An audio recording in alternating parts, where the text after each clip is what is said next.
And the insiders are here. Republican Charlie Gerow right there on the right and Tony May here on the left. And guys, the situation in North Korea is getting serious at this point. Today, word came out that they have tested successfully or developed successfully a miniature, I want to say, but mini nuclear warhead, which could be attached to an ICBM, which could eventually reach our country or other countries. You can send it FedEx. Further away. Well, I like the lightheartedness, Tony, but in all seriousness, this is something that, Charlie, I want you to weigh in first after we hear from President Trump and what he said from his golf course in New Jersey this afternoon about this.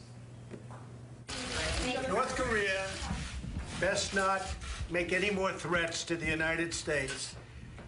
They will be met with fire and fury like the world has never seen. Fire and fury like the world has never seen, Charlie. This situation is not getting serious, Rob. It is serious, and it has been for quite some time. We've backed off. We've listened to the Koreans tell us what they're going to do and not do, etc. It's time for decisive action. And I'm not saying that necessarily you have to do military action at this point. I think there's a better way, at least for the time being, and that is to squeeze the you-know-what of the Chinese and force them. They're the one country that can bring North Korea to heel because they control the food supply and the energy supply to the north. 90% of North Korea's incoming trade is from China. They cut that off, and North Korea is even further into the dark ages than they are right now. Tony, politically speaking, this is something President Obama was one of the first things that he told President Trump about in the transition, saying this is going to be your issue for your term. Mm-hmm.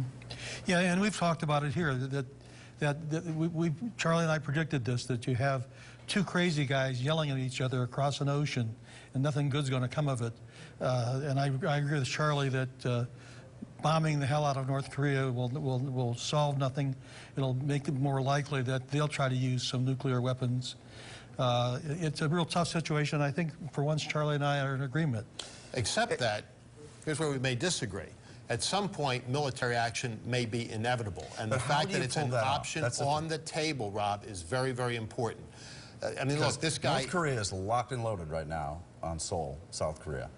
And the Seoul government's well aware of that. I mean, look, they have been for a long time. Seoul's only, I think, what, 35 or 40 miles over the DMZ. So they know what the inherent threat from the north is. But ultimately, you can't be pushed around by dictators. And the American people are showing increasing willingness to take military action if that's the need be. Do you feel whatever it is, Rob, we've got to do what it takes to stop this guy. From the Democratic side? This will be a real test of our anti-missile systems that we formerly had in Japan and moved up to South Korea to be closer to the actual launch sites.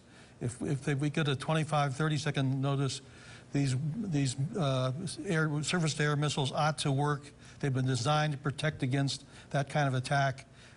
We may see something come of this. All right, you can count on us to keep a close eye on this. We're going to have you guys back at 6. We'll talk some more maybe about this, some other things, but we have 28,000 U.S. troops in that demilitarized zone. So this is a very serious issue, not only from that aspect, but from a world aspect of how that entire neighborhood, as they say, could change completely. We'll have more on this coming up at 6. Well, and join us for Face the State this Sunday morning at 8:30. We'll have more on that.